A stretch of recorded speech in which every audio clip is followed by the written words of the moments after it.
à tous, bienvenue enfin dans ce nouveau destination numéro 3. Et non, je ne suis pas nue, je porte une combinaison sans bretelles parce qu'il fait extrêmement chaud. Ce troisième épisode de destination a pris énormément de temps à venir parce que j'ai une vie bien trop complexe et débordée et débordante pour arriver à gérer tout ça d'un coup. Donc je m'excuse un petit peu du retard, voilà, il a fallu que je termine mon année, que je passe ma ceinture de taekwondo, ça m'a pris du temps. Et donc me revoilà, je ne vous garantis pas non plus de poster énormément de vidéos parce que comme je vous l'ai dit, j'ai pas beaucoup de temps, mais j'ai essayé quand même de poursuivre un certain fil de production pendant les vacances d'été.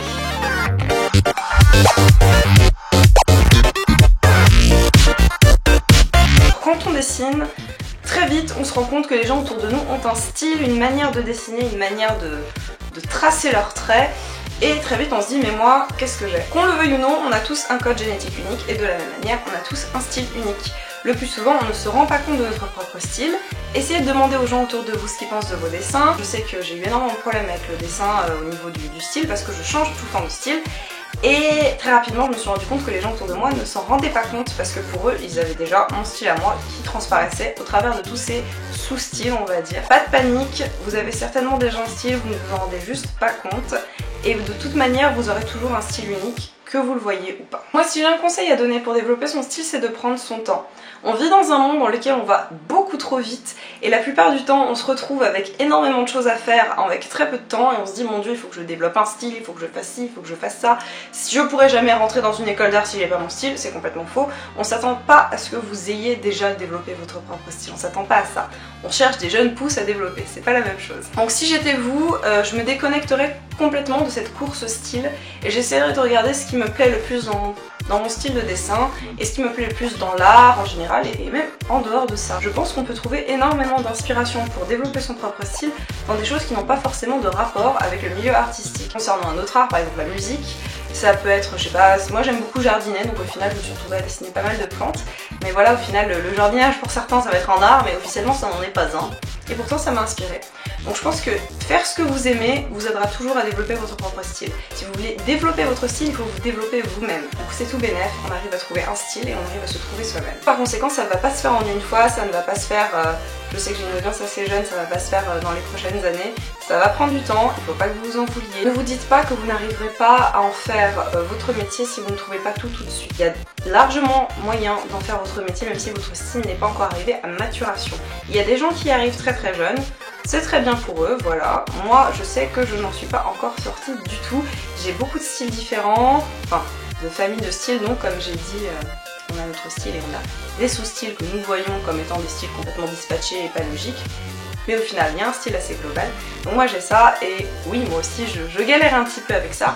Mais je pense que être persuadé, savoir qu'on est sur la voie et que c'est normal qu'on ne le trouve pas pour l'instant, ça aide déjà beaucoup. C'est très important de se nourrir, de nourrir son art, tout simplement en allant voir ce que font les autres, en humant un petit peu ce qui se fait en ce moment. C'est là que vous arriverez à développer un style qui soit actuel et qui soit quand même assez connecté à ce qui se passe en ce moment, parce que c'est vrai que si jamais votre style n'a pas beaucoup de rapport avec ce qui se fait en ce moment, l'audience sera assez moindre et c'est vrai que même en étant artiste, il y a cette espèce de dilemme entre faire ce qui plaît et faire ce qui nous plaît et il faut arriver à équilibrer les deux si jamais vous voulez réussir dans ce milieu. Il faut juste continuer à dessiner encore et encore pour dérouler la pelote de laine petit à petit et ne paniquez pas, nourrissez-vous, allez voir des expos, faites ce qui vous plaît, essayez de dessiner un petit peu chaque jour et vous verrez que très vite vous arriverez à isoler plusieurs sous-styles que vous arriverez ensuite à développer chacun de leur côté.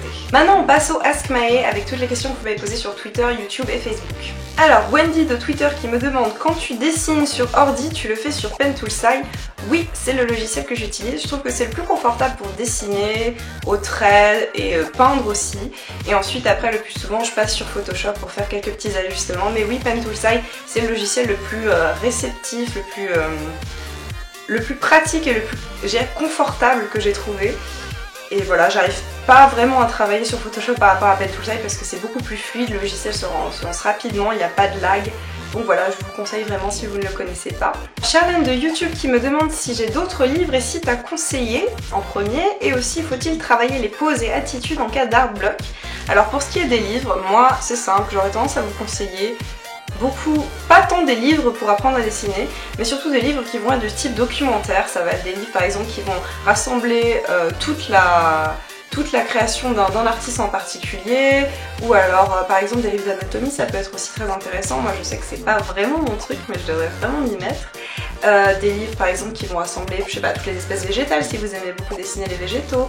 Voilà, de manière générale, pour moi, les livres, ça va surtout être là en tant que référence. Pour les poses, les attitudes, tout ça, bah oui, bien sûr, c'est bien d'en faire quand on est en art block parce qu'il s'agit juste de reproduire quelque chose et du coup, c'est beaucoup plus facile et gratifiant d'arriver à se rendre compte qu'on arrive à faire quelque chose même si on est en art block. Donc oui, moi j'aurais tendance à vous dire de faire beaucoup de dessins documentaires, de faire des études lorsque vous êtes en art block parce que oui, bah, tout simplement, c'est plus simple, c'est rapide et on a vite des résultats. Claire qui me demande comment varier de style, est-il préférable de copier un dessin / style pour s'adapter à plusieurs coups de crayon ou alors dessiner sans modèle même si cela conduit à quelque chose de moche?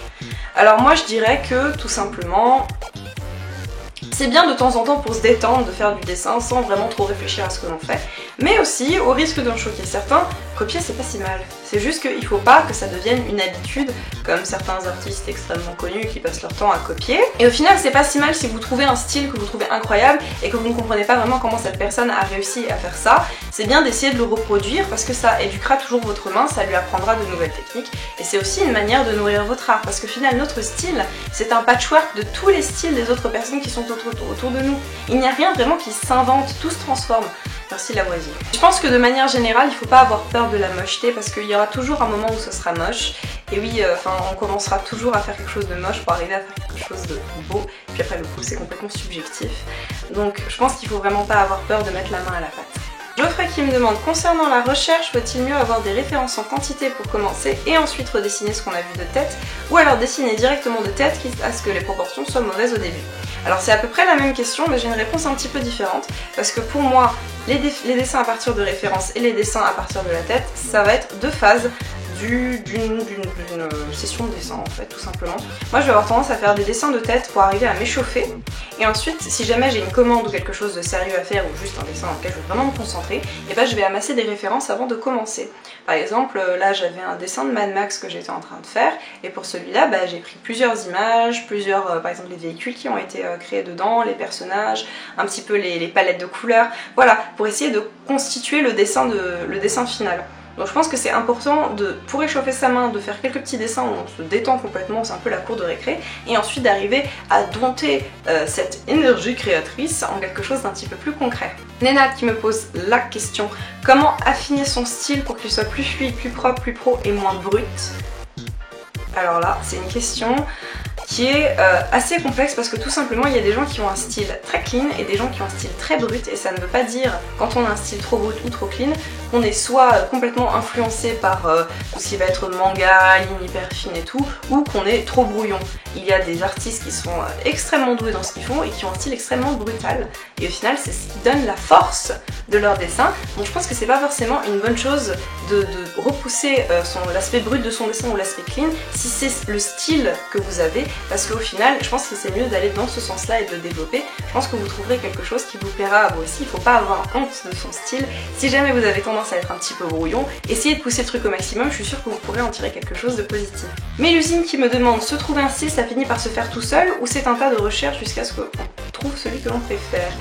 Eh bien, oui et non en fait. C'est oui, comme je vous l'ai dit, ça finira par se faire, pas besoin de se prendre la tête, mais vous pouvez aussi faire quelques recherches sur le côté parce qu'un enfant grandira, mais ça veut dire qu'il faut pas lui donner à bouffer.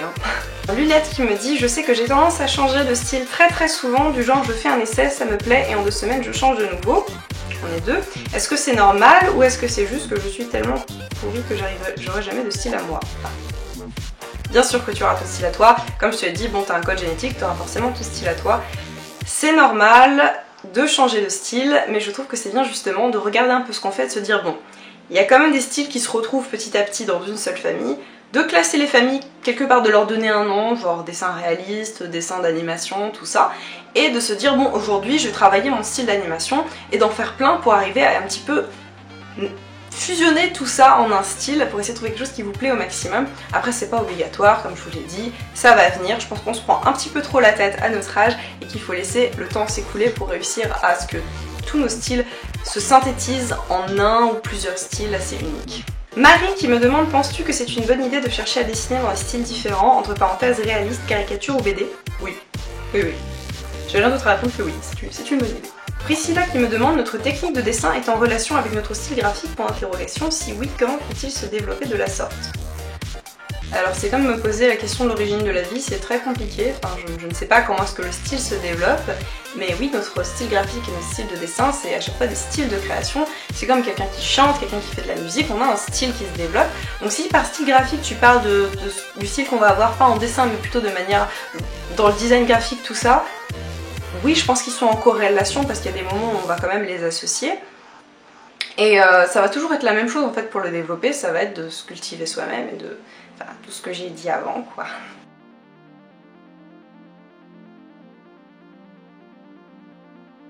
Alors, numéro 5, Red Juice, numéro 4, Vincent Van Gogh, numéro 3, Loïch, numéro 2, Gustav Klimt et numéro 1, Homocat. Voilà, c'est complètement hétéroclite, mais ça constitue un petit peu mon univers. Voilà, j'espère que cet épisode 3 de Destination vous aura plu. Je ne sais pas vraiment si je vais continuer cette série, j'aimerais beaucoup, mais là pour l'instant je suis un petit peu en panne d'idées pour les prochains épisodes. Donc si vous avez un sujet qui concerne la création, le dessin, tout ça, que vous aimeriez que j'aborde, n'hésitez pas à m'en faire part dans les commentaires et j'y réfléchirai pour arriver à développer la suite de cette série. De manière générale aussi, si vous avez une question, quelque chose, je vous invite aussi à les laisser dans les commentaires, j'y répondrai dès que possible. En ce qui me concerne, je vous dis à bientôt pour de nouvelles vidéos qui vont certainement dans un futur très proche porter sur des sujets de société parce que j'ai beaucoup de choses à en dire et que j'ai pas vraiment encore eu l'occasion de parler dessus. Je pense que ça va s'appeler blabla, tout simplement parce que je ne vais faire que blablater. J'espère que ça vous plaira et que vous continuerez à me suivre pour ce genre de vidéos là. Donc je vous dis à bientôt et une dernière chose, je ne mentais pas, je n'étais pas nue. À bientôt!